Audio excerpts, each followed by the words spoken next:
మాది కూడలి మోతే మండలం సూర్యాపేట డిస్టిక్ కూడలి తండా సలారు నేను ఒక 20 ప్యాకెట్లు తెచ్చాను. నా పేరు బర్మావత్ అశోక్. ఈ కాపు కింద నుంచి బాగానే వచ్చింది, కింద నుంచి బాగానే వస్తుంది. ఇక్కడ చూసినా బాగానే ఉంది. కాయ పొడవు కానీ కలర్ కానీ రంగు కానీ ఏదున్నా పర్వాలేదు. గింజ క్వాలిటీ కూడా బాగానే ఉంది. ఇక్కడ చూసినా బాగానే ఉంది. ఇక్కడ చూడండి, ఇక్కడ కూడా చూడండి కాయ, ఇక్కడ కూడా ఏడున్నా బాగానే ఉంది. నాకైతే బాగానే నచ్చింది. అందరూ పెట్టుకోవచ్చు. గ్రామం మేకలపాటి తండ, పోతే మండలం, జిల్లా సూర్యాపేట. మేము సలార్ అనే విత్తనం తెచ్చాము. బాగా కాసింది. ఎకరానికి దగ్గర 35 నుంచి 40 క్వింటాల చొప్పున అవుతుంది. ఈ సీడు శ్రీ సాయికృష్ణ సీడ్స్ ఖమ్మం నుంచి తేవడం జరిగింది. పోయినసారి ఫీల్డ్ చూసినాం మేము సర్వరాంలో, అందుకనే తెచ్చినాం. బాగా కాసింది. క్వాలిటీ సైజు సూపర్ ఉంది. రంగు సూపర్.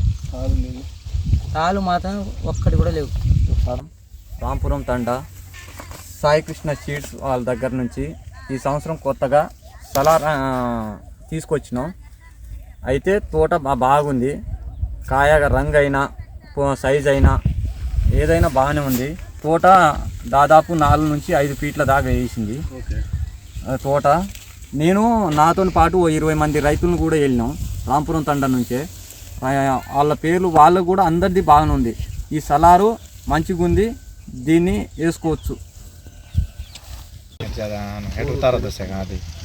మాది మేకలపాటి తండ, గ్రామం బురకచెర్ల, మండలం మోతే, జిల్లా సూర్యాపేట. ఈ సలార్ విత్తనం పోయిన సంవత్సరం మేము ఫీల్డ్ చూడడానికి వెళ్ళినాం. ఆ విత్తనాన్ని చూసి నేను ఈ సంవత్సరం తెచ్చిన కాబట్టి మేము కూడా వేసి చూసినాం. కాపు మంచి గ్రోతింగ్, తోట మంచిగా ఉంది. కాయ కలర్ ఎలా ఉంది? కాయ కలర్ మంచిగానే ఉంది. కాయ సైజు కూడా మంచి బాగుంది. కాయడం కూడా మంచి గుత్తులు మంచిగా కాస్తున్నాయి. తాళ్ళు వస్తుంది, తాళ అంతా లేదు.